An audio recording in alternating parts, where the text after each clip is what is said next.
Good evening and welcome to episode 148 of the HHH Racing Podcast. I'm your host, Howard Kravitz. Thanks for joining us this evening as we have a very special guest and a fantastic week coming up here at Royal Ascot.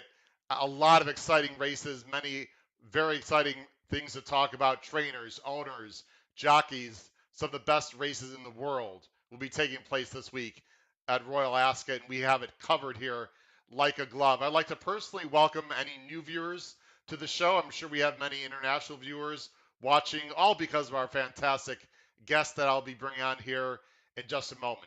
Please make sure you subscribe on the bottom right-hand side of the screen. If you are watching the show for the first time, not only do we cover U.S. horse racing, we also cover international racing. We're on 2 or 3 times a week, usually here in the U.S. Uh, in the evening, usually around 7 o'clock Chicago time, wherever that may be for you. Really appreciate you being on with us. We have a lot of famous guests, and we cover horse racing, not only personalities, but also the handicapping or the tipping aspect of horse racing. So thank you for joining us. I believe that I'm an excellent follow on Twitter. You can see on my name tag. You can follow me at HKravitz. You can see on the name tag. And then if you'd like to contact me through email on the scroll at the bottom of the screen, my email is, you can see right now, hkravitzhorse@gmail.com. A few quick administrative items I'd like to take care of. You can also listen to this podcast on Spotify, Apple Podcasts, or Anchor. We'd appreciate that. Also this week, and there'll be some more detailed information coming soon, the HHH Racing Podcast online store for the first time will be presented to all you folks. You can buy some fantastic merchandise, including t-shirts, pullovers, hoodies, hats, etc. Details on when it will open and links to that will be coming up shortly. The last thing I'd like to also, with one other thing, have an excellent race day blog. It's basically a tip sheet where I give ABC grids for pick fours, pick fives, pick sixes here in the U.S. I also have spot plays or price plays or tips on certain horses that's been very successful. Please look into that using Patreon. You can look below the video player. All you have to do is click Show More. Click the Show More button below the video player on YouTube, and you can find out more about all the promotions. And the last thing that I'd like to mention here is actually, nope, that will cover it. Sorry, I was about to see there's something else. Nope, we're all good. That's about it. Let's go ahead and bring on our guests here. This gentleman been waiting to have on for quite a while, and wow, what a resume this gentleman has. I'm very happy to have him on. I also like to thank Davey Lane, who will be with us tomorrow. That was the other thing I want to discuss. On the bottom of the screen, we have 2 shows happening tomorrow. We will be live. That's right, live right here tomorrow, starting at 10 p.m. Eastern, 10 a.m., 10 a.m. Eastern, 9 a.m. Chicago time.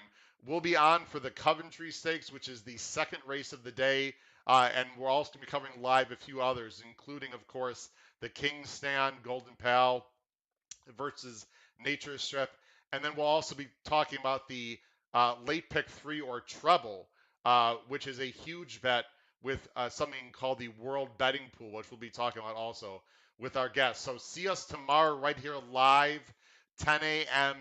Eastern Standard Time. And then finally, tomorrow night, Tuesday, 8 p.m. Eastern Time, I will have a live roundtable discussion about the Belmont Stakes Day card, just a recap of that card.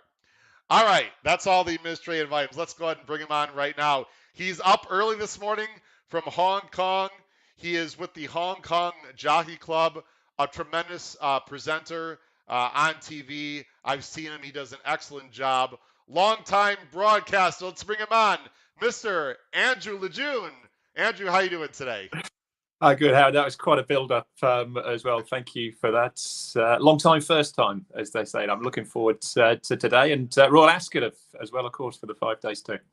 It's Royal Ascot. I mean, whenever it comes up on the calendar, it's always very exciting. Usually here in the States here, it's right after the Belmont Stakes, which we just finished. It's our 3rd leg of our Triple Crown, of course, here. And actually, I was there for for the first time, Andrew, I went to a Triple Crown race. I went to New York. It was a great atmosphere, 40,000 people. Have you been in the United States for any Triple Crown races? I haven't The for the Derby Triple or the Crown. Preakness? No, no, I haven't, unfortunately. That's one for the bucket list. I did a long time ago. I wasn't actually working in racing or broadcasting at the time, but I did spend some time in the US and in Canada as well. I lived in Toronto for a little while, in LA, and even spent a few months in Chicago. But that was in the dead of winter, so it was a sort of a different experience back then. But no, Del Mar I went to. That was beautiful. Over in California, it's a beautiful track Yes. down there. But no, the big ones, the Triple Crowns and the Breeders' Cup, unfortunately, haven't managed to tick those off just yet. Well, hopefully you'll have an opportunity. You're going to see some questions on the bottom of the screen, Andrew, and comments also. We already have some people. Christine is already here. Yes, Christine, I did have a great time in New York. Thanks for being here. I met Patrick. Patrick's a young man. Patrick, by the way, is just finishing his last year in college, Andrew. So I think it's really important to get our young people involved in horse racing. Patrick, it was great to meet you. Thanks for joining the show. Charles B is here. We're going to have progressively more and more people. We already have many people here already watching the show. Andrew, very quickly, let's talk a little bit about your background. Please discuss your experiences around horses as a young lad growing up in Lamburn, England. Yeah, so I lived in a village just near to Lambourne. Uffington was the name of the village. Grew up there, and I mean, racing in the first, it wasn't something that was really on my radar to start with. My sister had a pony, so sort of got dragged along with doing that. And sort of when she grew out of that pony, I inherited her and sort of did the pony club. And show jumping was actually my thing when I was younger, when I was a junior. But then got to the point into my sort of early teens. I was 14, 15, and I say if I'd had a choice at the time, I would have gone down the show jumping, the more equestrian side of things. But it wasn't possible. And somebody had said to me, well, have you thought about horse racing? Because you're right in the middle of it. And their son was actually moving into racing as well, had been doing something similar. So contacted a local stable who was just up the road and started working on weekends and school holidays. Henry Candy was his name. He was the closest stable to me. He's got runners this week at the Royal meeting as well.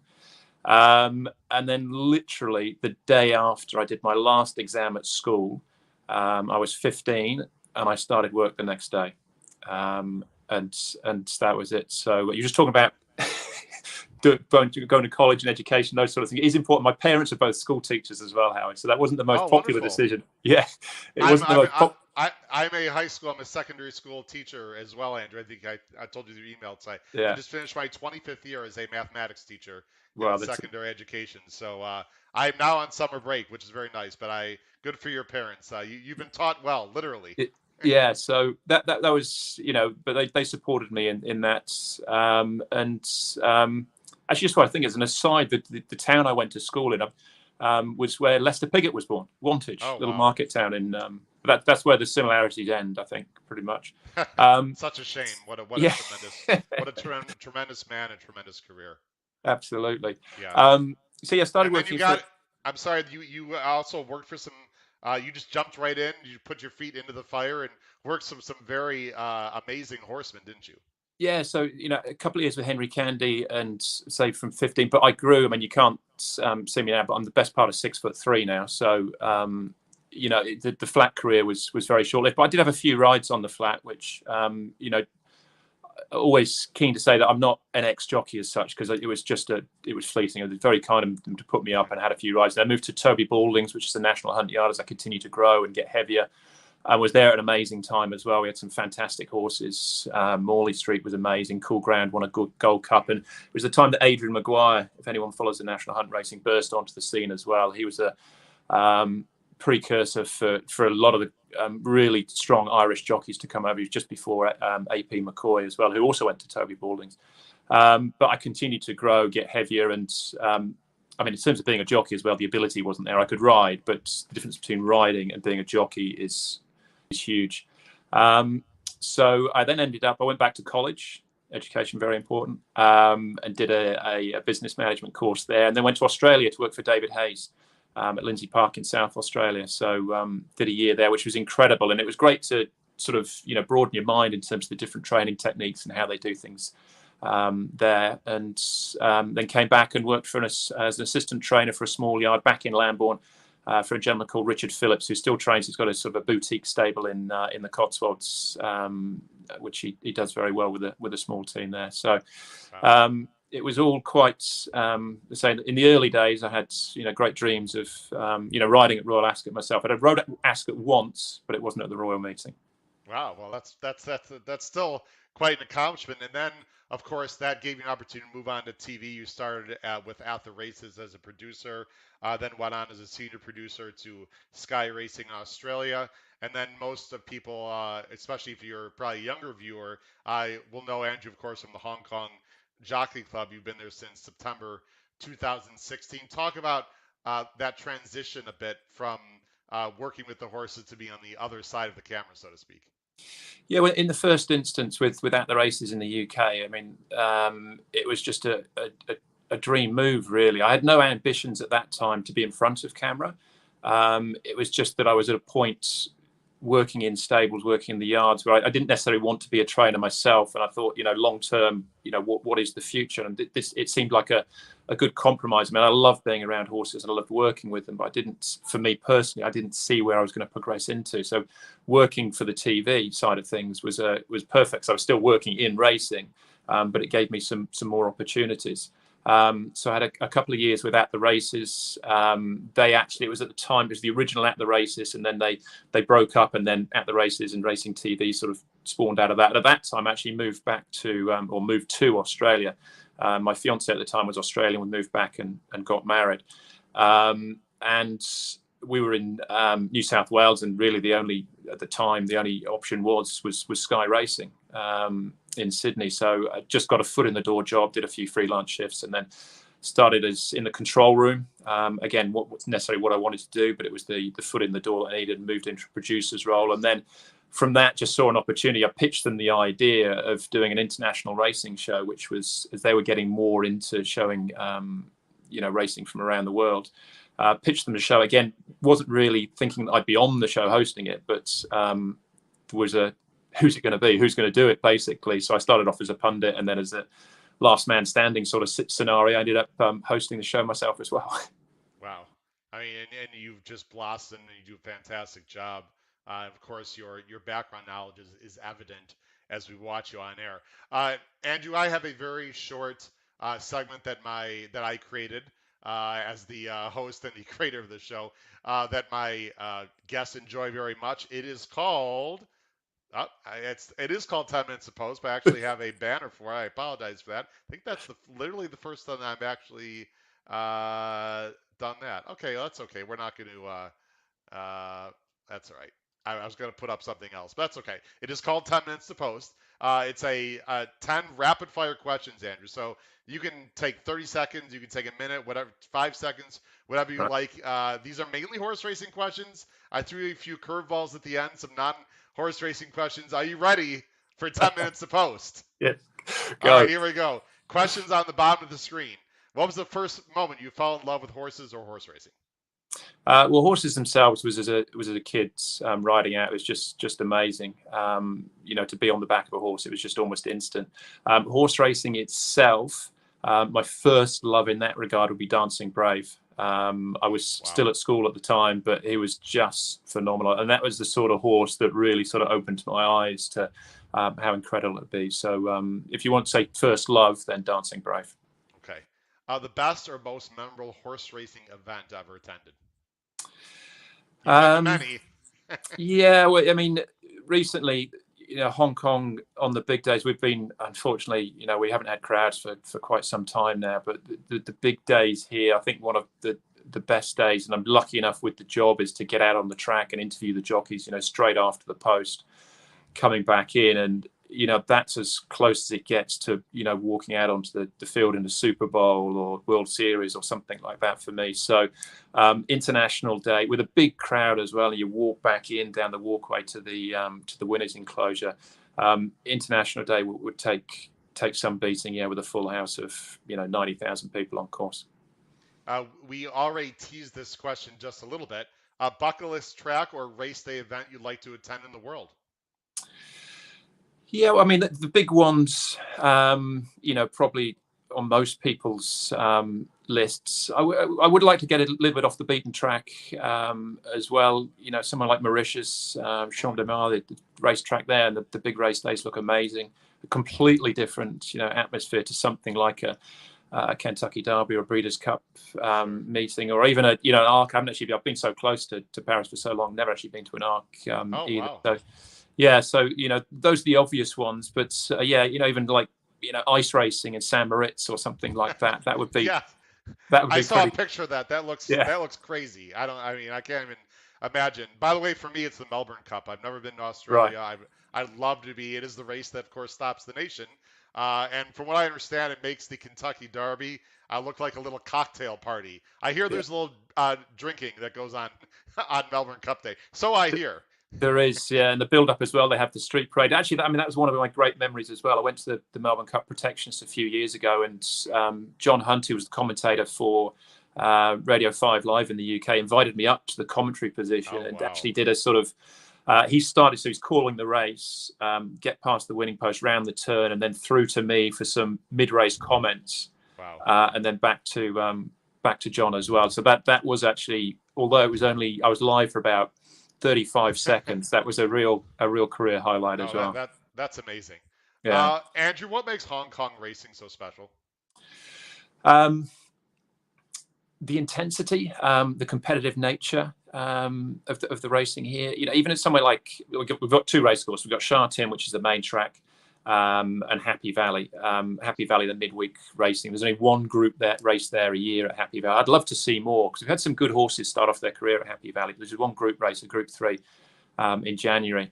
But there, the racing, you could finish fourth and be beaten, a neck. There could be 2 or 3 lengths covering the whole field. It is so competitive. The handicap Really racing is so competitive.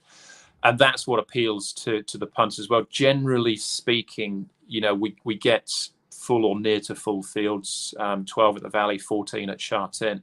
And that in itself makes it a very attractive, for people watching and wagering as well. But because we've got such a relatively small pool of horses, around 1,200, the jockeys and the trainers, you really feel like you're in amongst it. I'll walk down to the track. I'm not far from Sha Tin here, on work mornings, on trial mornings, and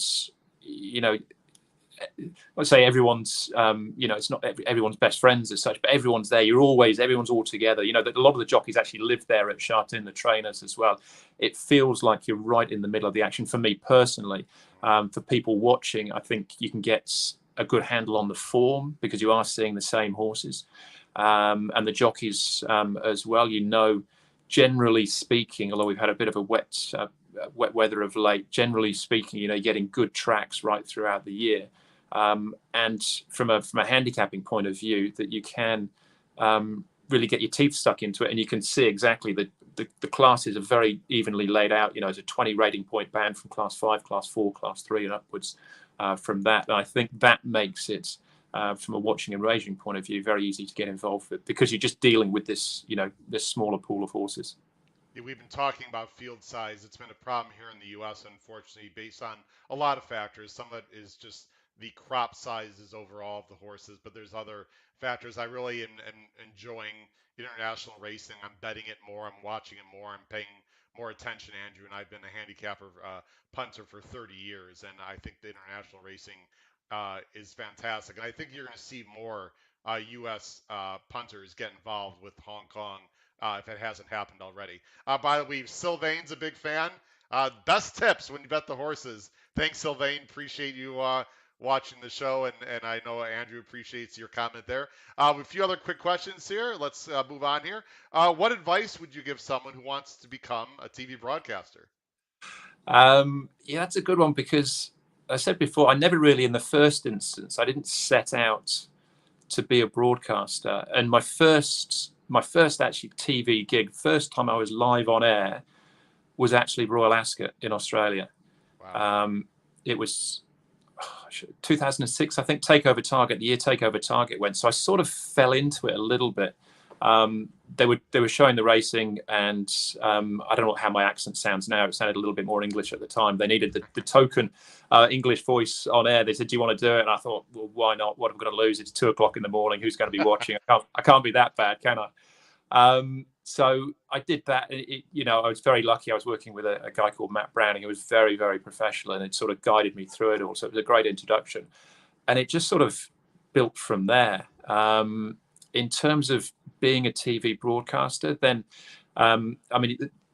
you don't necessarily have to follow the same path as I do in terms of working and racing, but you need a knowledge, a background. So whether you're sitting at home reading and watching, and I used to buy videos when videos were a thing, of all the horses, and watch those and trainers and jockeys, and I just absorbed information because I enjoyed it, and I think you've got to enjoy it. That's the top and bottom of it.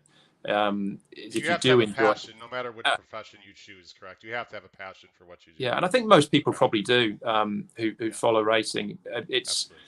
For me, the passion came from the horses. It wasn't so much the wagering side of things, because I'd grown up with ponies and riding. Not to give you, I wasn't living on some grand big estate or anything like that. We had it was a small little paddock for the pony, little Dusty. It was Silver Dust, my first pony there. But the passion is important. You just need to enjoy it as well, and I think just try and be yourself as far as that's concerned. I still, and I watch people now, and whether I'm listening to all sports, not just racing. I watch shows, and I'll see things that I like that people do as broadcasters. Whether it is, I think American broadcasters do it very well. Whether I'm watching hockey, I've been watching the Stanley Cup. I don't know if I'm watching it on delay. I don't know how far we've got with the Stanley Cup, but I've been watching a bit of that. And I watch they have presenters, how they interact with each other, and all those sort of things. And you pick up different things you like, and what works for them. That you don't need to change your own personality, but you might just take a little bit of that on board yourself. But it is just absorption, really, and just enjoy it if you do get the chance to be on camera. It's hard to say, don't be nervous, but if you can relax into it, it makes it more enjoyable for you, and more enjoyable, hopefully, for the viewer too. It's certainly an art form. I actually was a journalism major. My journey to become a teacher is a whole other story. I very much love what I do. I've been doing it for 25 years, but I did have the opportunity to be on live national TV in April. I was on with Todd Schrupp and TVG for about 15 minutes. I had Todd on the show. It's a long story, but it was a dream come true, and it was quite amazing. And it's a 15 minutes that I'll never forget. Who knows? Maybe I'll have the opportunity another time. Andrew, favorite Australian racetrack to attend? Well, Melbourne, we touched on that. That was incredible. That was, a few years. I've been to a couple of Melbourne Cups, which just is the track itself. What's your favorite the track track itself in general? I always used to like going to Canterbury, which is in the suburbs of Sydney, and they used to have away from the big days. I'm actually quite happy not in a crowd, if that makes sense. I'm quite happy to be on the. Absolutely makes sense. The beverage in your hand, maybe in the shade. Yeah. So the big days are great, and they're awesome to attend, the atmosphere and everything else. But nice. They used to have a Thursday night meeting at Canterbury, which I did used to enjoy going along to. Absolutely. As well. Yeah. I have two more horse racing questions, two non-horse racing questions. Of course, we're here with Andrew LeJeune from the Hong Kong Jockey Club, and then we are going to get into the Royal Ascot meeting. So just be patient, folks. I think it's important to learn more about our guests because they're taking their time to be on the show. The most bizarre or strange event while on air, something that just happened. Now we are a bit of a PG, so we're we love to have younger people and kids watching the show, but if you want to go a little off the rails, I'm okay with that if necessary. Anything that happened while you were on air that was just extremely unusual? Yeah, well, that's the thing with time zones, isn't it? And evening for you, it's morning for me, it's afternoon somewhere. Exactly. Anyone, and we always warning our children as well. You never know what you're going to get on YouTube, so you've got to be careful what you're watching. But nothing. I can't think of anything X-rated. I can't actually think of too strange much. Weather event, or someone yelled something, behind the scenes that was caught on mic, a hot mic, or anything. Everything was just perfectly straight laced. Everything at Sky Racing and at the races in Hong Kong, just 100% perfect all the time. Unlike us Americans over here. No, I'm trying to think.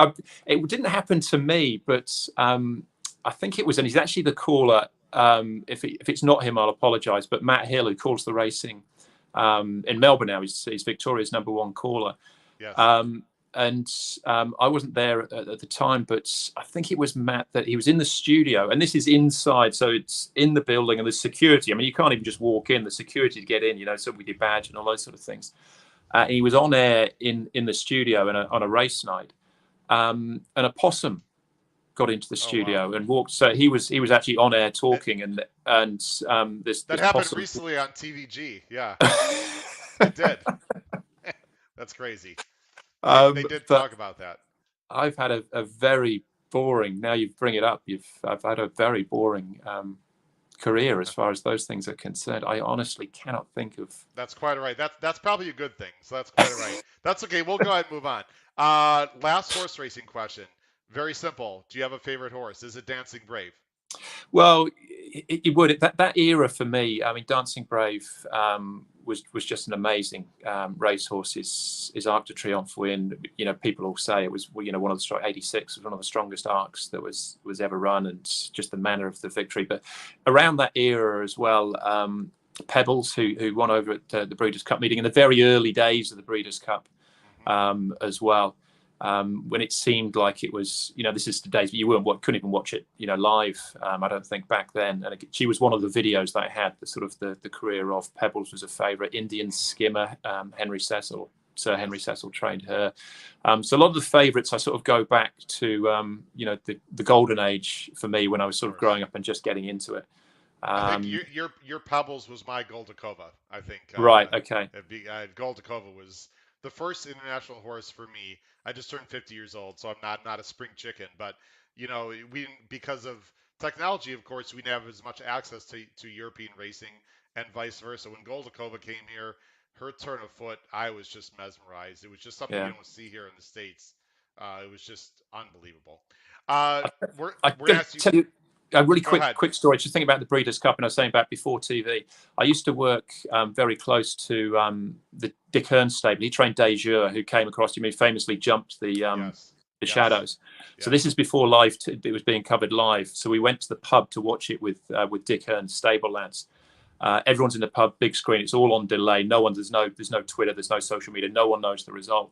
Somehow, someone got a phone call from someone on track and said he's been beaten.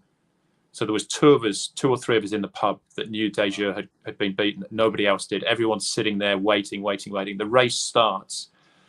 And of course, it's him. I can't even remember who the horse beat him was. I don't recall. Was that a Churchill? Yeah. Someone messages on the bottom. Someone tell us who it was that beat him. So we're watching the race, trying to be excited, knowing he's got beat. But then halfway down the straight, we're thinking, well, maybe the phone call's wrong. Maybe they were winding us up, or they've got it wrong, because he can't lose from here. He can't lose. The pub's going crazy. Beer going up in the air. He can't lose. And then what happens, and he jumps. Jumps the shadow. We have great viewers. Anyone watching the show, go ahead and type in the live chat. Who did Jeune lose to in the Breeders' Cup Sprint? I believe it was at Churchill. It was Churchill Downs. But that was incredible. So the emotions, I already knew the result, but the emotions thinking, I don't know the result, and then just the crash at the end was just something else. Two other quick questions. We're going to get right to our handicapping. Do you have a favorite non-horse racing sports event that you've attended? Been to Wimbledon. It rained pretty much the whole time we were there. Didn't see a lot of tennis. Probably before the roofs that they put on, right? Yeah. We were sitting out on the hill, got absolutely drenched. Also been to, it's still horses, which again probably sort of is a bit close to the mark, but the Horse of the Year show in the UK, which is around Christmas time in the UK. It's an indoors show jumping event, and that's just an incredible atmosphere. So I did enjoy that, and I've been to FA Cup final. So Liverpool beat Arsenal. That was amazing, and I went to see England play Italy in a World Cup qualifier in Rome. Which is a whole nother story. I didn't get to see the whole match in the end. Spent the second half in hospital, but that's another story. Harry. Oh boy, well I'm glad you're here to tell the story. You led me right. So I'm assuming you're a football fan. By the way, I heard just today Australia qualified for the World Cup. So very exciting that Australia qualified for the World Cup. I'm assuming you're a football fan. I would have to assume, correct? I want to ask Yeah. you which team you fancy the most, but I will end you with this question: who will win? I need to put a wager down. Who's going to win the World Cup in Qatar this year? Well, I mean, I'd like to say England. They've been really disappointing. They've just been playing in these Nations League games, which I find hard to warm up to, the Nations League. Yeah. But last year they were brilliant in the Euros. But Yeah. I don't know. They just seem to have didn't seem to have progressed what I've seen so far this year. So. Look, I've been waiting a long time for them to win one. England's, Well, most in England fans. 2018, sorry to interrupt you, they were in the semifinals, correct? Lost to Yeah, Croatia, but had a terrific run. and they did okay. The World Cup before that. So we'll keep dreaming. We'll say England, Okay, but you'll have to pick England, otherwise you won't be I don't you know. won't be able to go back to the homeland. They're not going to let you I back don't there. think I'm really All selling it right. to anyone, but we'll say England. Absolutely.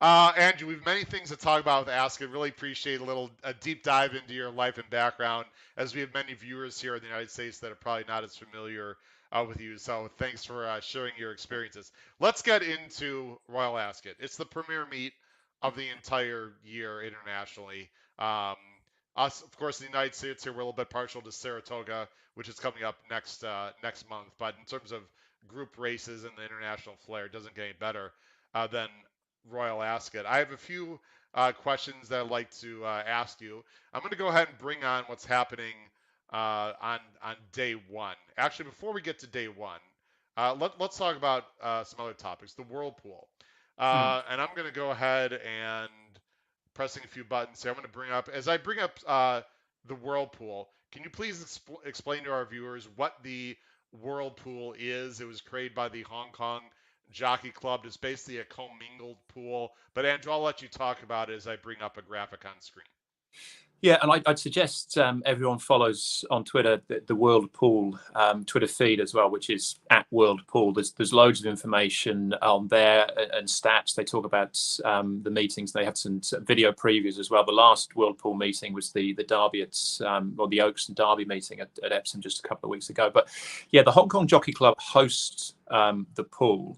So there's 20 countries now that are betting into the pool. So what that means is, as opposed to each of those 20 countries having their own pool with smaller or less liquidity, now everyone in together means you get these for the intents purposes, super pools really is what it's building towards. Last year, day one of the Royal Ascot meeting was a 1 day record. It was 304 million. That was broken recently for the Derby, and I'd imagine that it will grow again. I mean, over Royal Ascot, it started there 2018 was the first time it was hosted, but it was a very, I'd say a soft launch. But from then until 2021, it's been 151% uptake in betting. When you're looking at 300 million, give or take, I'm talking Hong Kong dollars. That's into US. Sort of 10 gives you a rough idea, I suppose. It's not quite 10, but to divide it by that. So it's win place, Quinella and Quinella place. The Quinella first two any order. Quinella place 2 in the first 3 in the forecast as well. First and second in the right order. The tiers or trifecta first 3.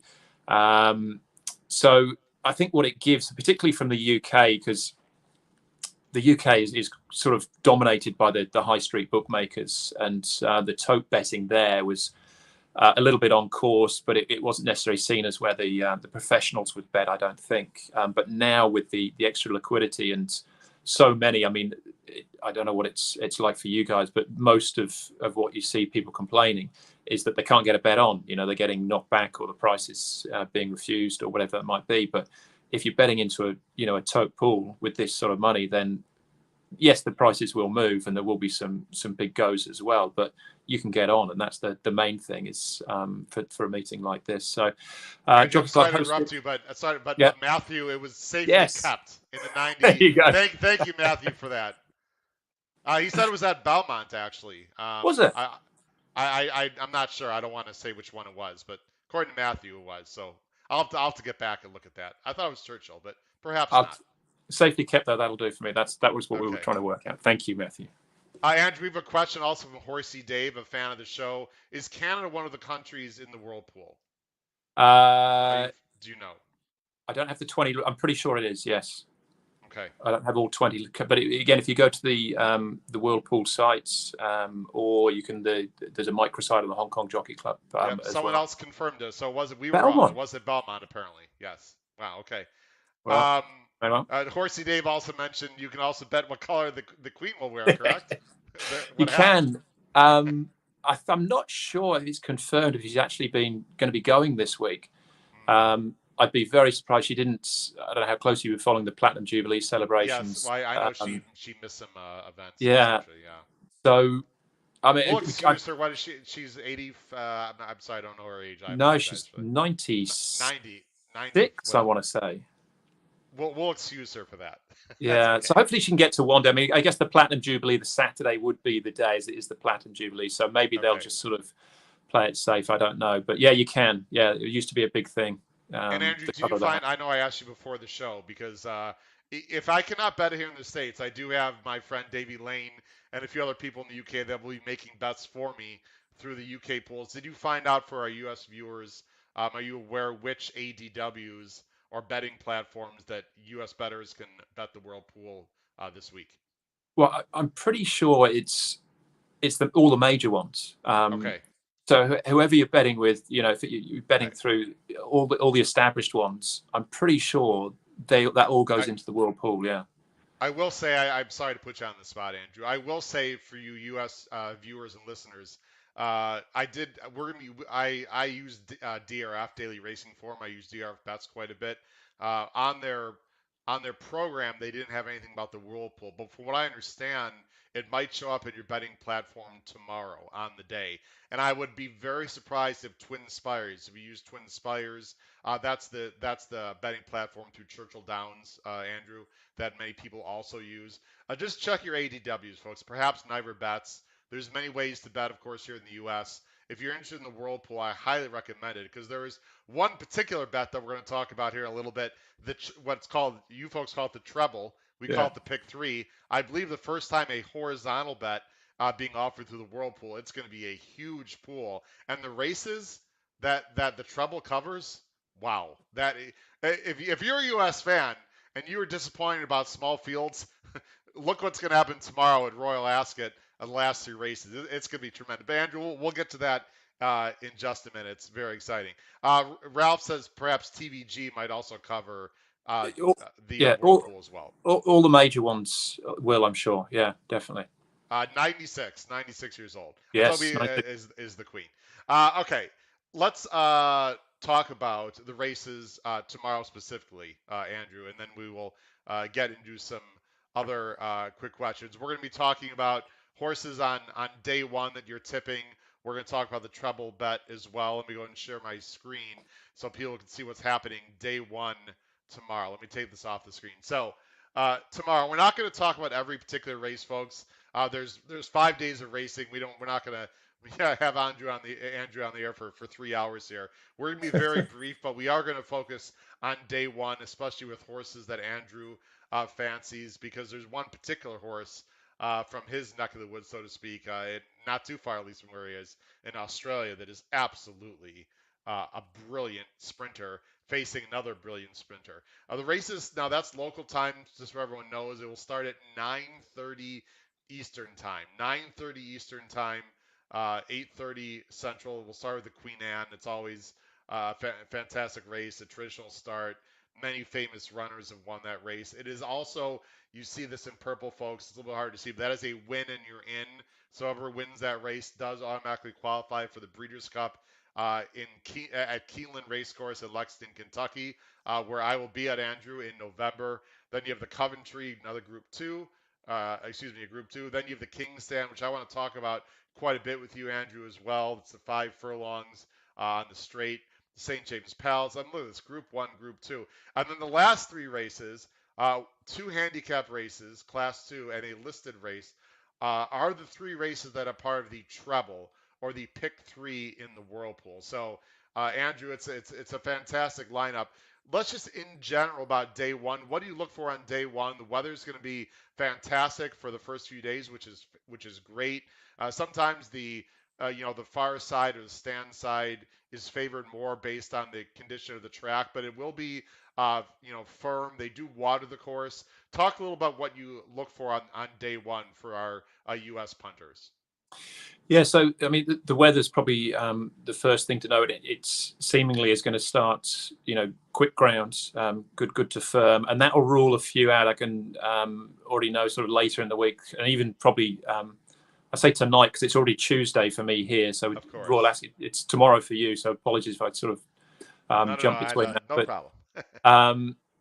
But yeah, the ground is going to play a part, but it should be, I think, good, safe, fast ground, which is pretty much what you want, really. It does rule out some of the horses looking for the extremes. There's the configuration, if you'd like to talk about a bit, Andrew. Yeah, so our first race is the Queen Anne, which is down the straight mile. So we start with a Group 1 contest, and I'm not going to call it a walkover because these things never are. But Baid is going to be a very, very short price favourite. He's long odds on. Looks a very exciting prospect, and it's just a little bit disappointing he hasn't got on paper anyway much of a challenge. So you can see all the straight racing. There is a round mile as well. So the St James's Palace Stakes is run on the round mile. That's for the 3-year-olds. But this the is big Baid, by the way. I'm sorry. This is Baid, by the way, in his last race. If you want to talk about Baid right here in the blue and white with just a spectacular run in his first run as a 4-year-old against a very nice horse here in the Godolphin colors.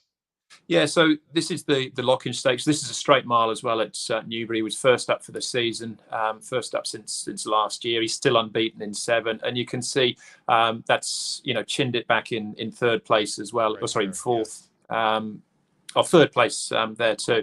But he's won pretty convincingly, and it is a case of you're betting on bad luck if he's going to be beaten. Really, in terms of ability, he's just head and shoulders above these horses. Not to say that upsets don't happen. That's what keeps us coming back as well to a certain extent. Is the chance of that the upset result. A horse like Accident Lady. They'll be starting here. They're going to be running all the way down the straight, and I think you'll see on the screen it is a bit of an uphill finish, isn't it, Andrew? Yeah. So that last little bit. So it is a stiff mile.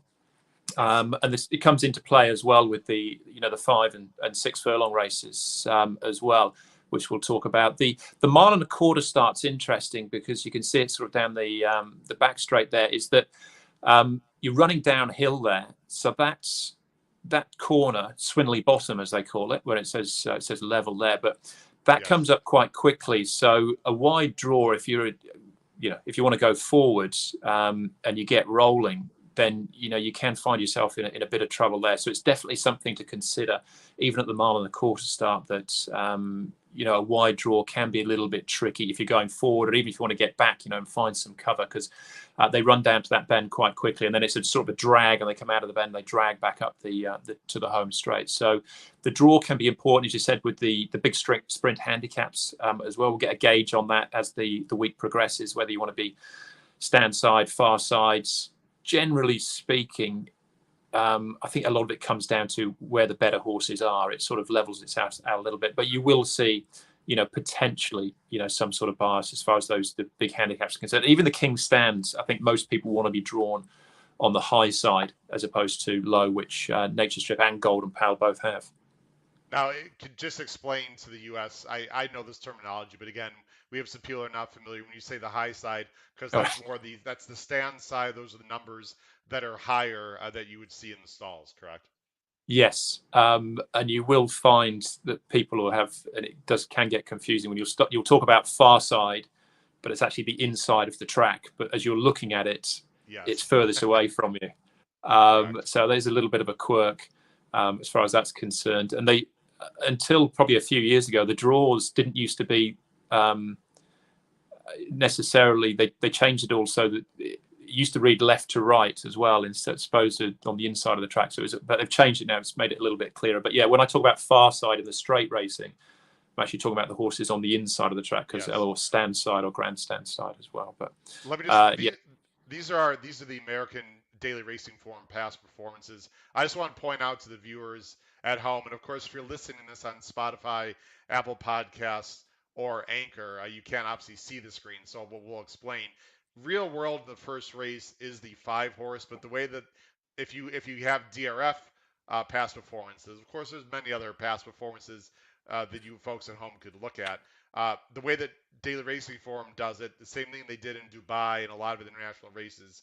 The first horse that they list, that's actually the post position. So Real World is breaking from the one, or as Andrew said, the far side.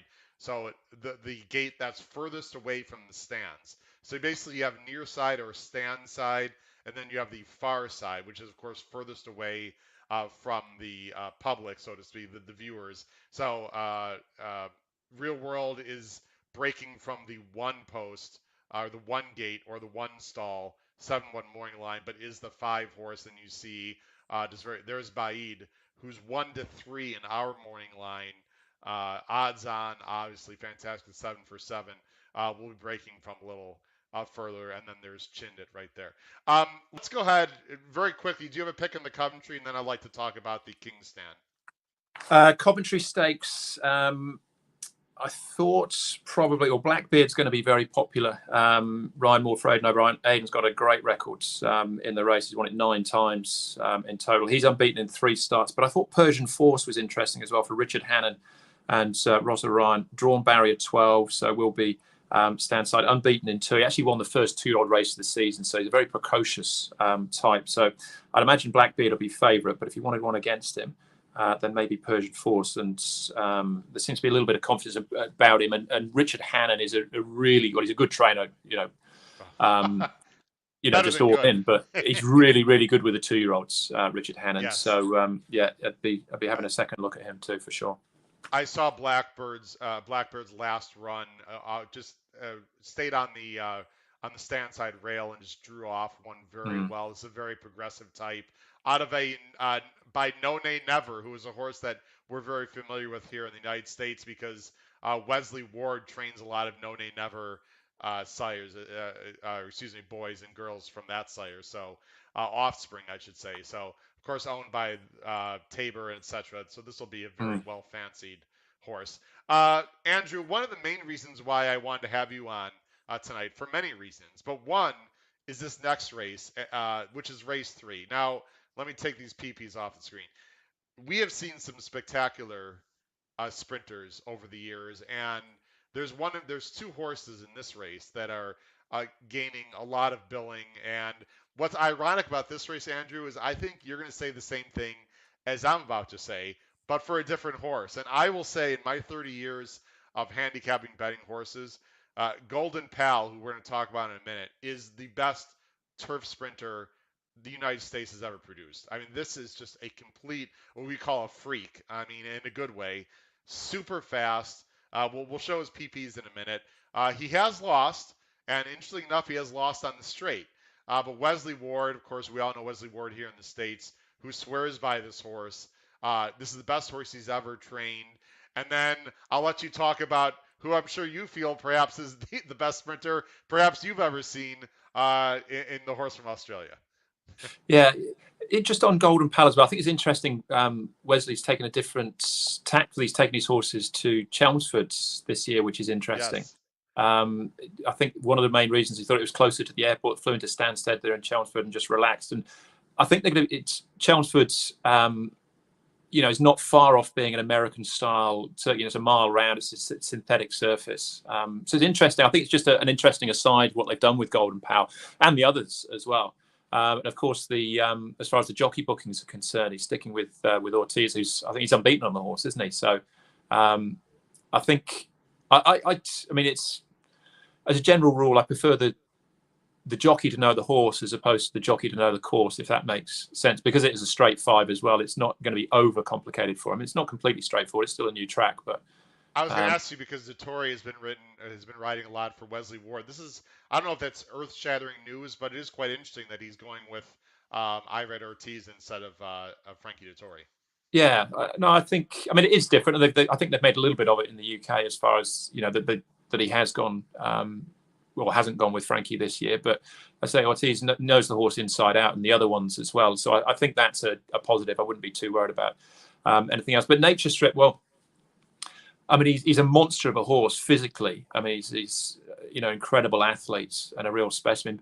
He is 8 years old though, so Yes. he's not in the first flush of youth. On his day, and that's what I've heard a number of people saying as well. On his day, he's just almost unbeatable. He's an absolute bulldozer. And even Peter Moody, I heard him being interviewed earlier in the week, who of course trained the mighty Black Caviar.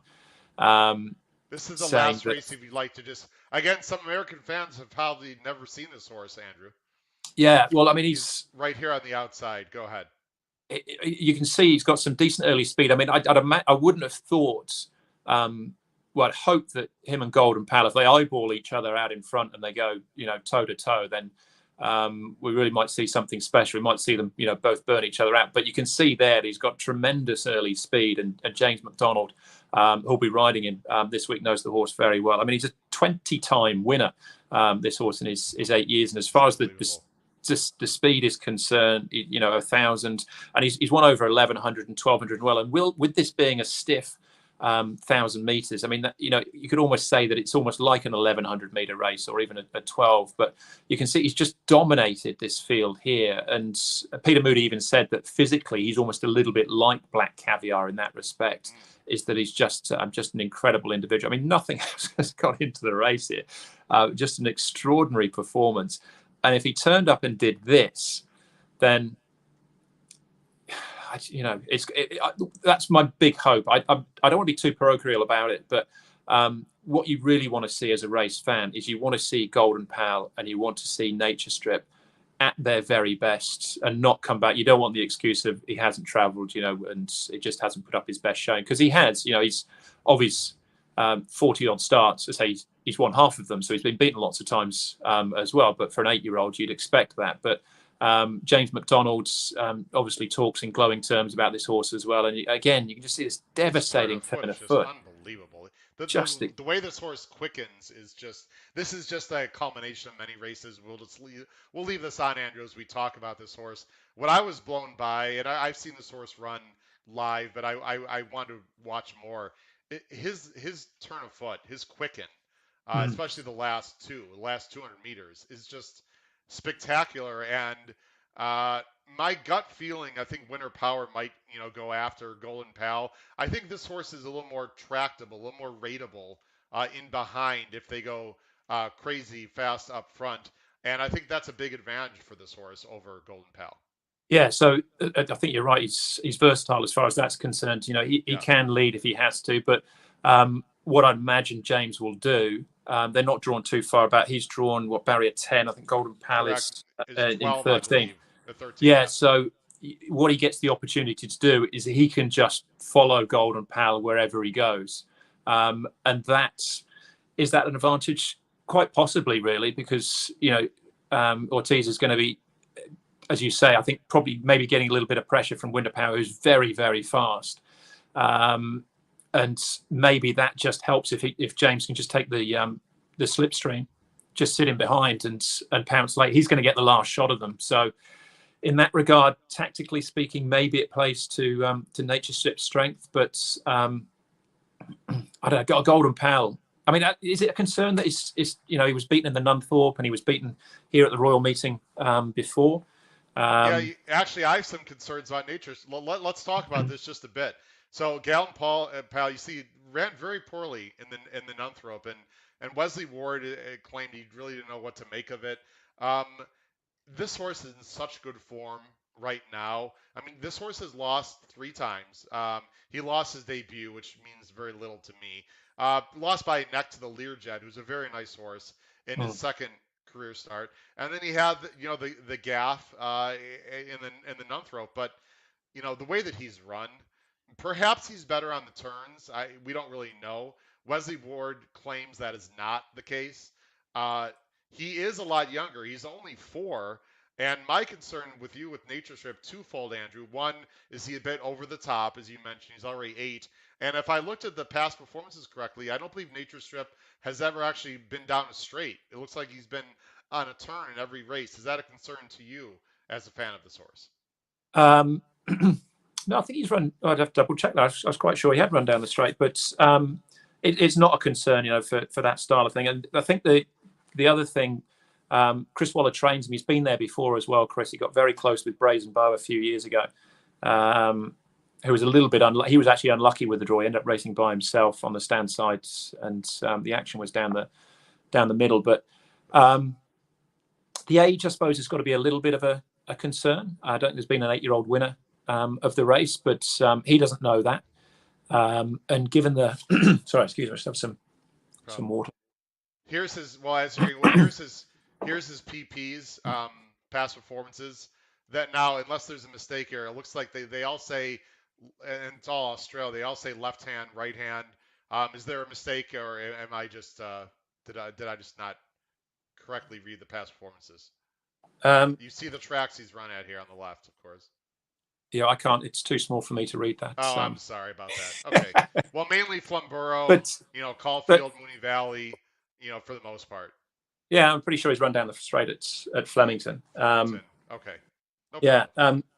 He's really good, obviously. He is. And the Australians, the King's Stand takeover targets won it. Miss Andretti, Scenic Blasts, as well have all won the race. And of course the Mighty Black Caviar as well. So they know what the type of horse it takes to win a race like this. And I mean, I think Black Caviar would stand out as being the best one. That race was just incredible that she fell in the end, but on her home form, she was probably the best of the lot. But Nature Strip easily sits alongside the takeover targets and the Miss Andretti's and the Scenic Blasts as well.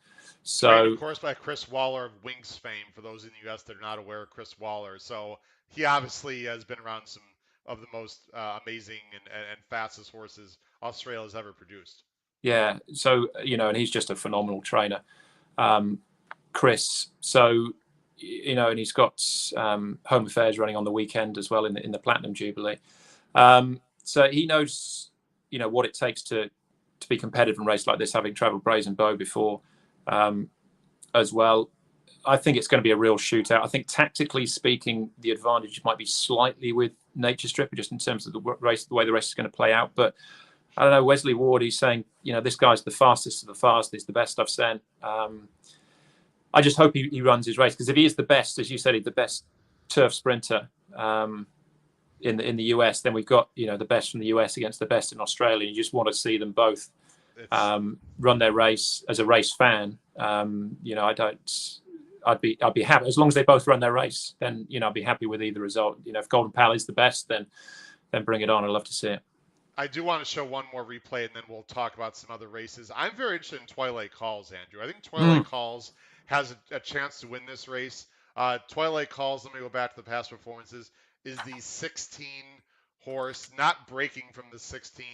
And I don't want to take the time to go back. I apologize. I'll have to go back, or perhaps you could look that up, Andrews. I'm talking about Twilight Calls, from what stall he's breaking from. But he is the 16 horse, 8-1 morning line for Ryan Moore. As Andrew's looking that up, I want to show the replay. This is when Kings Lynn beat Twilight Calls, but I found it very fascinating. Andrew, Twilight Calls is in this red, white, and blue, and I thought he got hampered. I think this is an improving horse. I think this might be the best closer in the race, and you'll see right about here, right there, he's in an uncomfortable spot. He actually gets bumped around right there. He gets bumped. Oh boy, sorry about that. He gets bumped around right there, and he had to wait, and then he got free a little bit too late. You see right there, he does get through. Once he gets through, Andrew, this is a very, very nice turn of foot just to lose to the horse right there, Kings Lynn. Do you think this is a potential upsetter on the day? I think he is. He's definitely a play because he's a closer. Well, that horse that was in his way was Winter Power. It's the horse that we were talking about. She's very speedy. Yes. She might be the one to serve it up to Golden Pal in the early stages. But yeah, Twilight Calls, he was unlucky there for sure. I think he was a little bit unlucky in the start before as well at Newmarket in the Palace House Stakes. He was just on not a massive disadvantage, but just the way the race panned out. he just seemed to be on the wrong part of the track. He's trained by Henry Candy, who was, as I mentioned before, is my very first job Yes. in racing. And More as an reason for aside, me to bet him, Andrew. More reason yeah, for me to bet him.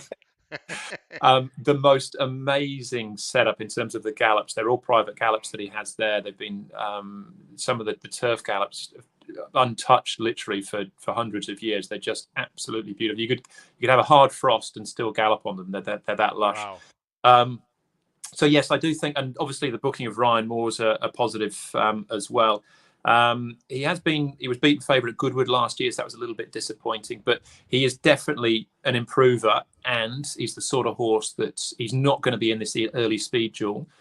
He'll be doing all his best work late. So if you're looking for one outside of the big two, Yes. then I think we'll see him flashing home, and he'd definitely be on my shortlist as well. And I have a co-host, Pete Visco, who's now with us tonight. He thought Man of Promise, who was fantastic and brilliant in Maidan. This is also a nice horse, although I think the 5 furlongs might be a little, the 1,000 meters might be a little short for this horse. He might want to go a little further. But if the two superstars stub their toe, Andrew, there are many in this race that can beat them. Let's go ahead and quickly move on to St. James Palace. We'll just talk about this race very briefly, Andrew, and then we'll get your picks. We won't discuss the races. We'll just get your picks for the treble, which is the pick 3, and then I'll let you discuss about any other races you'd like to discuss later in the week. The St. James Palace is restricted 1 mile 3-year-olds. Now you can see there on the past performances, Andrew, that this is not on the straight. Of course, this is that sort of L-shaped Yeah. bend, and there's a horse in here that you need to talk about because American punters are going to be fascinated with a horse that just beat Native Trail in Corobus. Yeah, he probably should be unbeaten. He was beaten once as a 2-year-old at Newmarket, and he shot about 5 or 6 lengths clear. It was only his second or third start, and then sort of fell in a little bit of a hole and was caught late. So he was a little bit unlucky in that regard. But in the Guineas, and you can see that James Doyle rode him in the 2,000 Guineas as opposed to William Buick, who rode Native Trail. He essentially had the choice of the Godolphin horses, went with Native Trail, who was unbeaten at that time, so you couldn't really blame him for that. But Caribus was just a much faster horse, and I think he is a much sharper horse than Native Trail. He went on to win the Irish 2,000 Guineas in good style, but isn't lining up here. Understandably, they're not going head to head, the two Godolphin horses. But Caribus, he looks a very exciting prospect indeed. So, but on the round mile or the old mile, you might hear people refer to it as that as well. The old mile there with the turn. Yeah. He's drawn barrier 1, which is going to put him down on the rail on the inside. But I think he's got the gears to get himself out of trouble. It's quite a big field for the St. James's Palace Stakes. We've got not the Irish Guineas. In theory, what you get here is for 3-year-olds. What you're looking for is the winner of the English, the Irish, and the French Guineas all clashing here. But Godolphin won all 3 of the races. So the French and the Irish Guineas winner aren't lining up. We have got the German Guineas winner, though, in Jeune for William Haggis, who's got a couple in the race. He's unbeaten in 3. And the German 2,000 Guineas, with the greatest respect, is sort of a tier below the big 3, if you like. But still, these two horses and my go ahead. No, I was going to say definitely deserves respect. And William Haggis is a very shrewd trainer. That he's taken that road. Didn't think he'd be up to the Guineas at Newmarket, so he's gone on to the continent, won a good race there, and now takes his chance against the Guineas winner himself. So I wouldn't. It'd be very hard to beat Caribus. I think he could be a real superstar, but again, you've got to give respect to Maljoum and the other Haggis runner in My Prospero. Absolutely, and I'm a little actually interested in the it wasn't Lusail. Actually, there was another race that was interesting. But these two obviously you can use underneath, as we like to say here in the States, or in your exacta. There we go. Pete Visco, my co-host, likes Maljoum in the exacta. Let's go ahead and talk about the treble. Now, let me take this off the screen here just a moment here. Okay, so the last 3 races on the day, as we've talked about, what we call in the States is a pick 3. It's called the treble in the whirlpool. And if you have an opportunity, and when I say you, I'm speaking to the U.S. Viewers and listeners at home. If you have the opportunity to find the whirlpool, which you should be able to do on a certain ADW, It's going to be a very big pool. I do not know the increment. Do you know the base bet is? I think it's $2. I'm not exactly sure. Do you know what that is, US?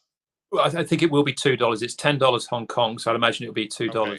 Yeah. So it'll be a $2, which is fantastic. It's gonna be a $2, and you're gonna need. I'll tell you what, you'll need every dollar possible. I'm not gonna show the PPs, Andrew, because I do want to talk about some of the other American horses and horses that you like to tout throughout the week as well. So this is just very briefly. Go ahead and just read off some numbers of the horses, or just the names of the horses that you're. I know you have to name every horse, right? The first two legs, I thought, Andrew. Of course, the first one is going to be. I'll just go ahead and show it on the screen so people know the races we are talking about. The treble starts at noon Eastern time here in the States. Race 5. It's a 2.5 mile. It's called the Ascot Handicap Class 2. It's a huge field. Again, let me put you back on screen. Who do you fancy in the first leg? Who don't you fancy in the first leg? There's 20 runners here.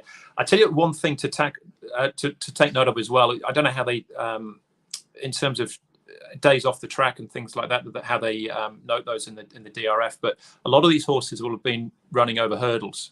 Yes. So you might see two different. So take the top horse, for example, of one Pro Schema, 1,046 days on my form guide. It said since its last flat run, 1,046 days, but it had a run over hurdles 38 days ago. So just bear that in mind, that some of these horses have been over hurdles, and that's what you see. But Ryan Moore and Willie Mullins, that's a pretty good place to start with races like this. William Mullins, who's better known for his horses in the national hunt scene, but does run them on the flat. He's had plenty of success here. He's gone to the Melbourne Cup as well. Bring on the Knights is the one to take a check on there. Andre Farb trained him when he was on the flat. He won 2 of 3. He's now gone to Mullins for a jumping campaign, but they bring them here and they're very well placed. And the fact he can get Ryan Moore for most of the mounts goes a long way. So he's the 13. Bring on the Knights. The other ones I thought were interesting. Well, I saw you were tweeting about Davy's tip of Jeune last. Andrew, that was the most. I'm sorry to interrupt you, sir, but that was perhaps the most surreal moment of my entire year on this podcast. Davy Lane, who actually knows the owner a bit because he lives in Liverpool and he's familiar with the owner, who I believe is a doctor, if I recall. Yeah. I don't recall the specific story. He touted this horse the day before. Basically, it was this night on the podcast, and I almost chuckled because I'm like, he's touting I think the horse was 40-1 morning line, and the form looked absolutely awful. Let's bring up Jeune. Jeune, Marwan Kukash, excuse me. Marwan Kukash. Yeah, I mean, one at 66-1. Let's see, right? It's in the middle of the screen there.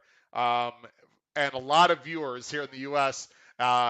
Who watch the show, Andrew. I became famous very quickly, as did Davy Lane, because when you tout or tip a 66-1 shot, that's quite impressive. He doesn't have the same form as he has last year. He also has to break from a wide post. But do give him a chance as well.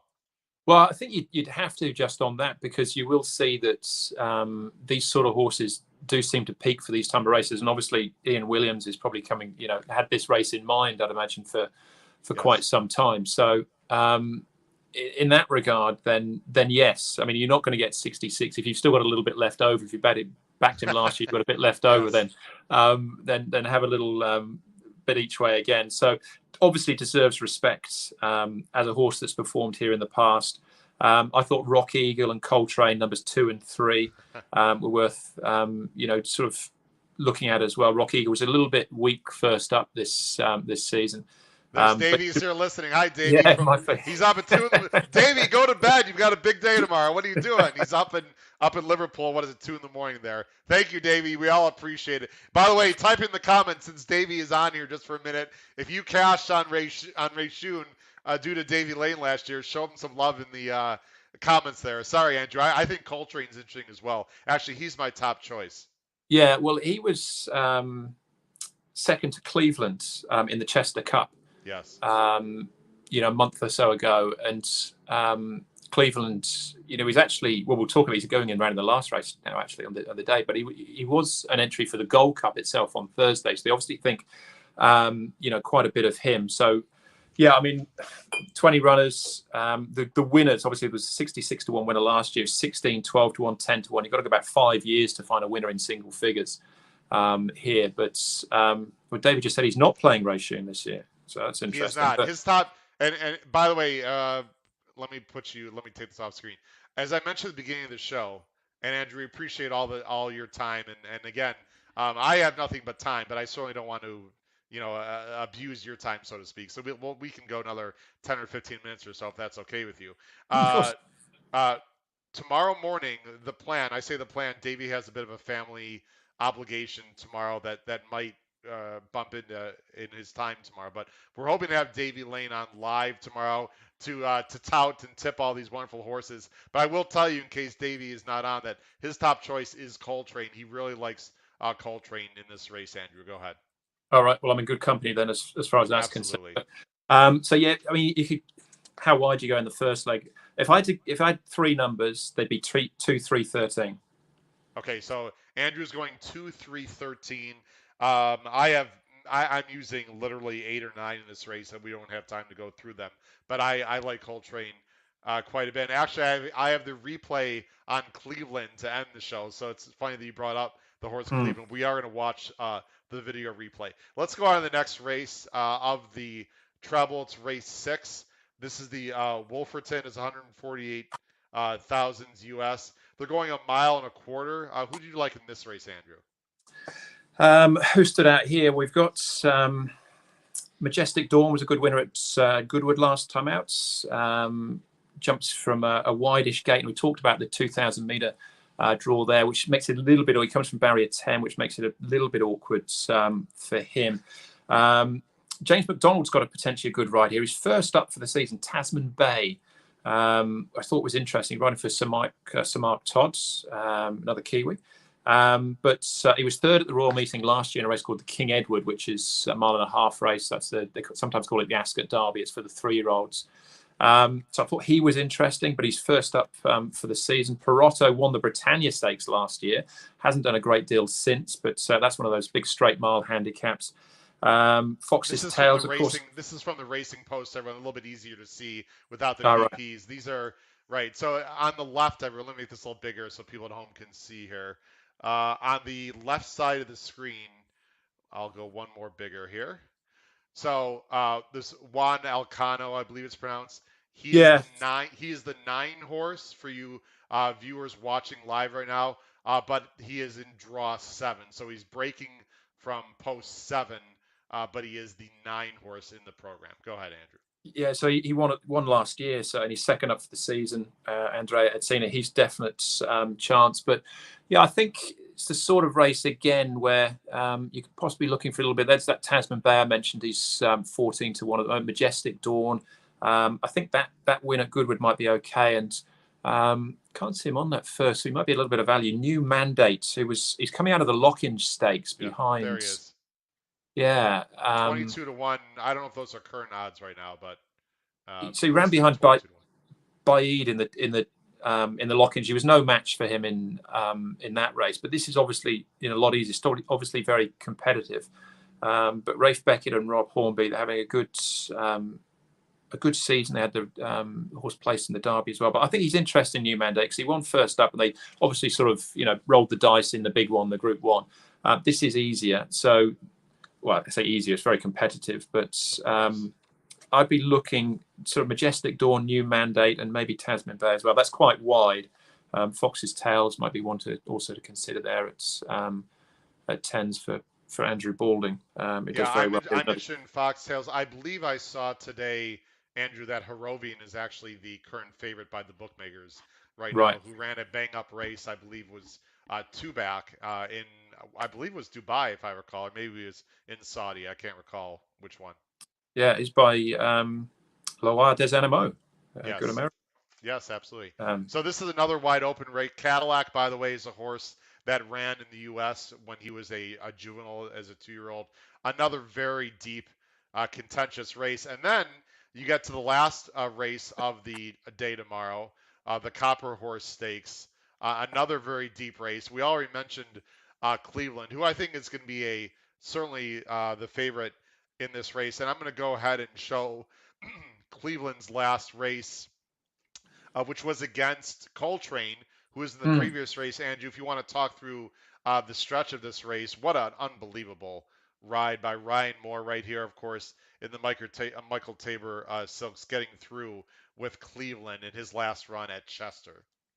Yeah, so this is, as you can see, it's left-handed. Chess is a very tight circuit as well, so very different to Ascot, but I wouldn't have a great concern about that. He's a horse they've obviously had some problems with because he missed his entire year last year, but clearly they think a lot of him. He is still only 4. As I mentioned, he had that Group 1 entry later in the week in the Gold Cup itself. This is a very, very competitive handicap, the Chester Cup, and he has had to work very hard to get there. But I think it pays a good compliment to Coltrane, as we were talking about before. And it may well be this horse is capable still of a fair bit better. So yeah, This is I'd be. Coltrane. This is Coltrane right That's here. it. And this horse, I have to look it up. This horse is also in this race. I'll have to go back and look at the past performances. Perhaps you know, or you can look it up as I'm talking here. The horse that finished 4th in this race is also in this race against Cleveland tomorrow. I believe, Andrew, if I recall. I'm looking Okay. through my notes here. That's okay. We'll find it. But anyway, Cleveland, I think, is going to be uh, very well backed and probably tough to beat. Yes. Yeah. Respect for the 3 as well, which is Stoll. Finished 3rd in the Queen's Vase last year, and the stable. Jonathan Thady Gosden won this race last year as well with a 33-1 shot. So always he won't be 33-1 Stoll, No, but I think always it was Stoll. I believe was the yes. That was the horse it that was him, was it? finished. I believe so. Yes. Yeah. So the stable connections, definitely deserve some sort of respect as well as far as that was concerned. So, yeah, it's a tough. I mean, if you're still going by the time you get to the final leg, it's a tough way to finish. What have we got? 17 runners going around in that last race. So, if you get there, I mean, Cleveland will be very popular. I'd Yes. imagine in terms of. I mean, you're brave to go one out, but it might be a budget issue as well. If you wanted to go wider in the first. Arcadian Sunrise, Davey's saying that was Davey the wants everyone to possibility. know that Acadian Sunrise is very live in that race. Of the 3 races, Andrew, the last leg is the one I'm going to use the least number of horses. I think Cleveland Yeah. is very tough, and I mean you can certainly spread there, but you have to take a stand at some point unless you just have an unlimited budget. But it's a very interesting race. Let me very briefly talk about some American horses, and then we'll end the show, Andrew, with some other races throughout the week or horses that you fancy, perhaps a roughie, a long shot, perhaps, or someone else that you fancy. Let me take him off. Whoop, didn't want to do that there. So just so everyone knows, Wesley Ward has Love Reigns running in the Queen Mary on Wednesday. Currently 10-3, so about 3.3 to 1, or getting about 4.3 as they say in the UK. He also has another horse called Seismic Spirit running in race 6 on Wednesday in the Windsor Castle. In the Coronation on Friday, there's 2, Andrew, coming here from the States. Spenderella, who's a very nice horse, Hmm. 12-1 morning line, who I actually fancy more than Pizza Bianca, who won the Breeders' Cup Juvenile Turf last year, trained by Christophe Clement. I actually think Pizza Bianca 16-1 or 17s. If viewers are listening over in the UK, that's what I saw as of right now. Actually, I like Spenderella more, but to be very honest, I don't like either one of them. I think this is a very difficult spot for both these horses. Very quickly, also, Friday, race 7, Ruthin is a very nice horse for Wesley Ward, who won at Keeneland last time. And the horse another horse called Slipstream for Christophe Clement is running also later in the week. And then finally, Wesley Ward has a horse called Campanelle, who won by disqualification last year at 6-1 on Saturday, race 4. Andrew, I'll let you finish off our 2 or 5 or 10-minute conversation as long as you'd like with some horses that you fancy later on this week, or some races that you think that we should pay attention to based on how wide open they might be, or a very impressive horse, or just any angle that you'd like to give our viewers. Yeah, I mean, it's just great racing right throughout the week. That's one of the brilliant things, 5 days, Group 1 racing each and every day. Just while I think about it as well, Howard, on the nature strip thing about the straight, you threw me when you said he hasn't. He won the Lightning Stakes, which was down the straight at Flemington, so it might be a DRF thing. Okay, no problem. So it's saying it's a left-handed track, but he has one down the straight. So I just wanted to correct Davey. Excuse me. The horse that finished 4th in that Cleveland replay is Acadian Sunrise. So I just wanted to mention that. yeah. Go ahead, Andrew. Yeah. So just be aware of that. That's not a not concern as far as that's concerned. I mean, tomorrow for you guys, day one. Let's do that. Day one of the Royal meeting. That'd be easier. Yes. The highlights there. Obviously, you want to see Baid perform there. I'm really looking forward to the duel between Nature Strip and Golden Power. But you were saying about something at a price. Well, Twilight Calls. I think we both agree on that he could be a bit of a sneaky one at a price. And Caribus, I really think this horse could be a real superstar. And what you would hope to see later in the year is Baid and Caribus. The 3-year-olds when they start to take on the older horses. And then they need to come to the States to Keeneland for the Breeders' Cup Mile. How's that? Absolutely, yeah, definitely. I don't know if they've talked about travelling with Baid much, but I have not heard. That would be something. So the highlights for day one. Day two, the big race is the Prince of Wales Stakes. That's a 1.25 mile Group 1. It's just a small field, unfortunately, but you've got the Japanese horse, Shiraya, who was brilliant in Dubai, winning the Shima Classic, won the Tokyo Jeune last season.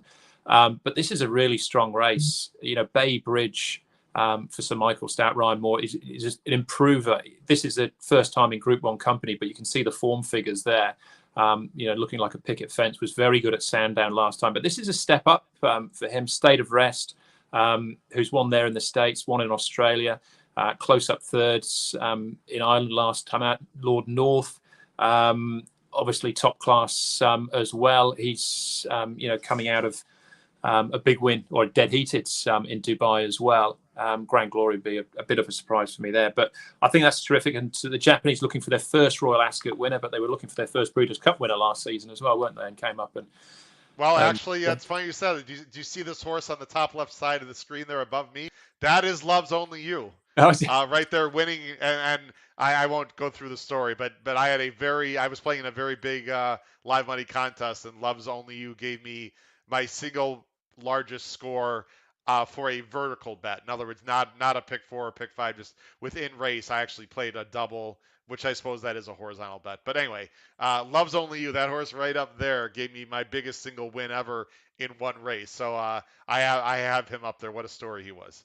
Yeah, well, she actually, but she, excuse me. Oh my goodness. Yeah. So I apologize.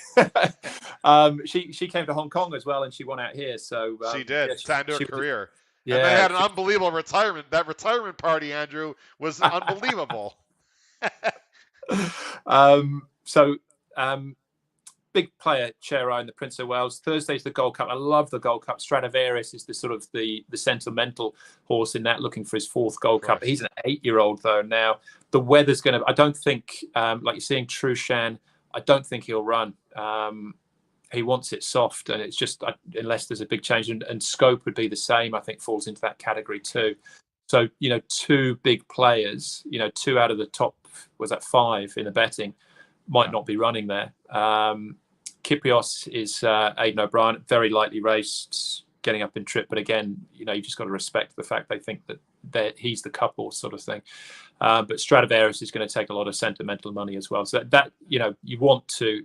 The narrative says you'd love to see Stradivarius win, but 8 years of age, still an entire. It doesn't get any easier for him. And John Gosden's spoken about trying to keep his mind on the job and those sort of things, because he's naturally starting to think about what else might be out there. He said testosterone is the most dangerous drug in the world, is what John Gosden said. Yeah, they're all interested in another career for sure. Yes. So that would be on anything else on Thursday, or you like to move Thursday? Friday So briefly? I quite like it.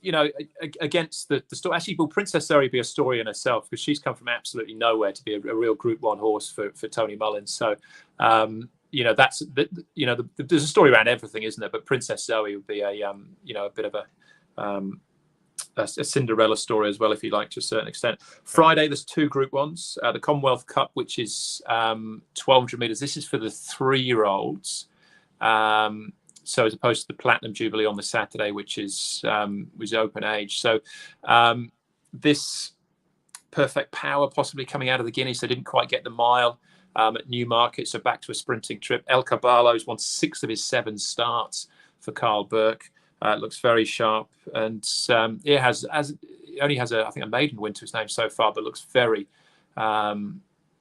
very progressive. But Perfect Power and El Caballo, the 2 big ones there, and Christophe Soumillon riding Perfect Power. He's the sort of horse, he's got 2 speeds, stop and go. So getting him down to the start's a bit of a job in itself. And Twilight Jet is a horse that has run here in the United States, and there's Slipstream, the horse for Christophe Clement, who came up the rail and won at Keeneland. This is a very tough spot, but Slipstream is a nice horse. Would be a very good each way bet if you're watching over, in the UK or throughout the world. I think Slipstream is not possible to find a way to be in the money. Christophe Clement is an excellent trainer, of course, and Slipstream is very talented, Andrew, as well. Yeah, okay, we'll definitely pay attention to that. But that's Commonwealth. The Coronation Stakes is the other one, the Group 1 on the day. So this is like the St James's. This is the fillies, the 3-year-old fillies. And Inspiral of Fable, first up for the season, unbeaten in 4 last year, including a Group 1 as a 2-year-old. She's obviously looks very smart, but difficult going up. And what you've got here, I was talking before about the Guineas winners. Homeless Songs was very good, winning the Irish 1,000 guineas. Cachet won the English 1,000 guineas. And Mangostine, further down there, won the French 1,000 guineas, actually beating Cachet.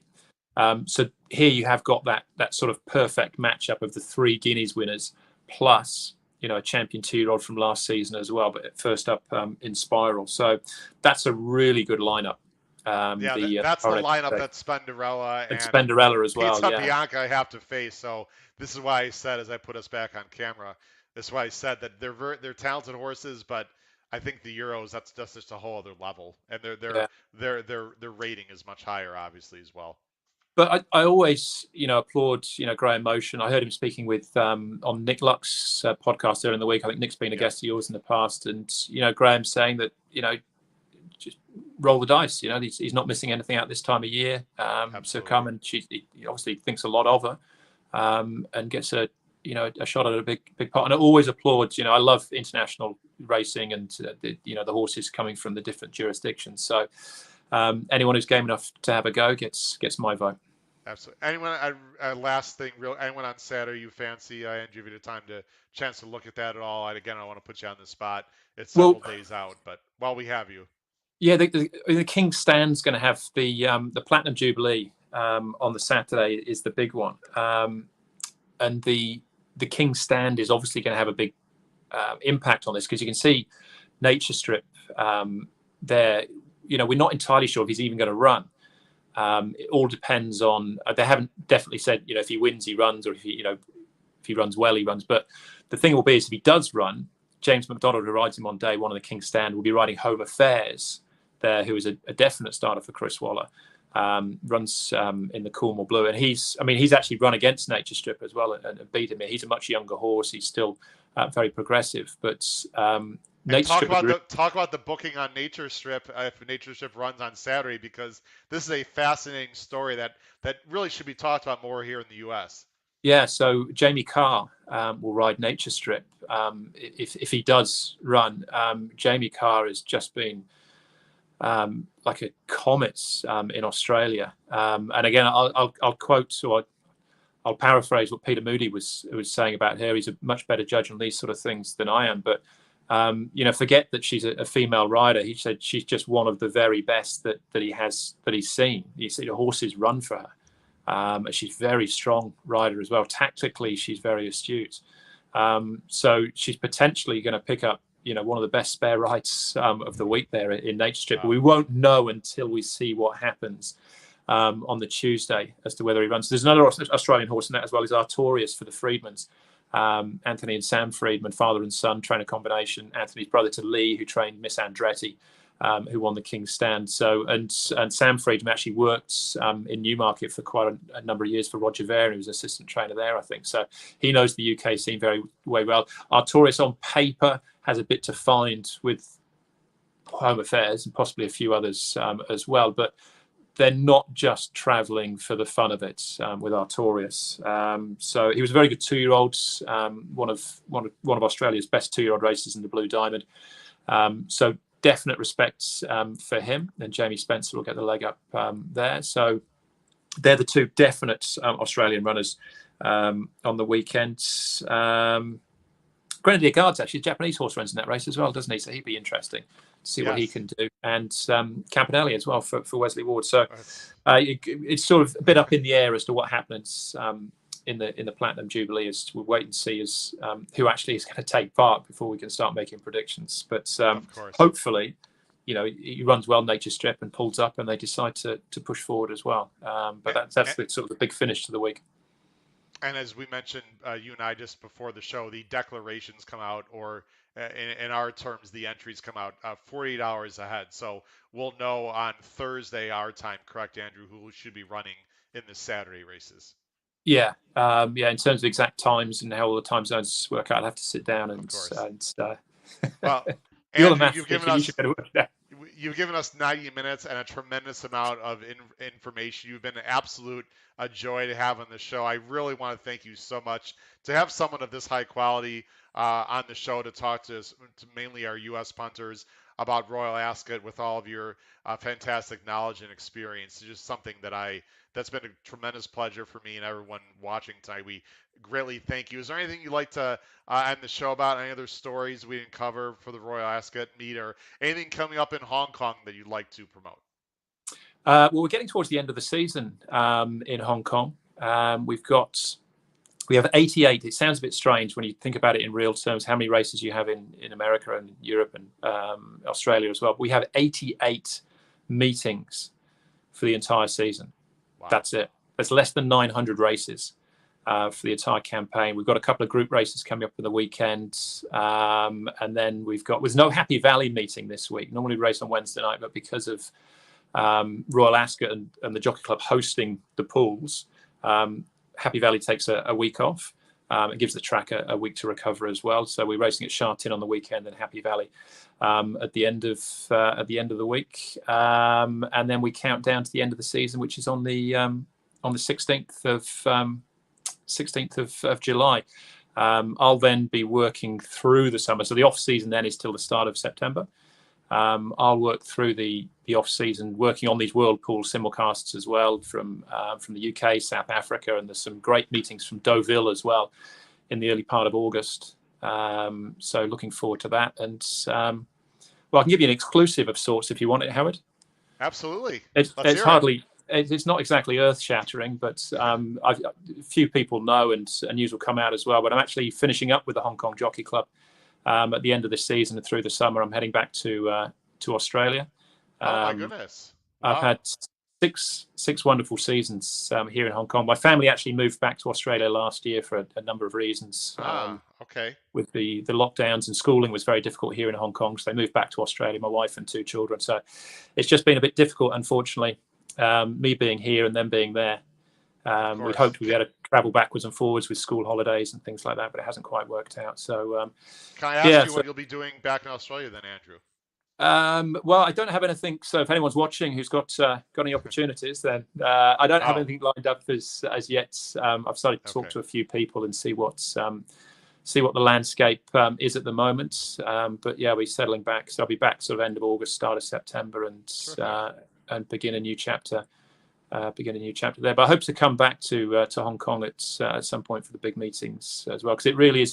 And anyone who's watching who, it's just difficult at the moment. We've still got quarantine coming into Hong Kong.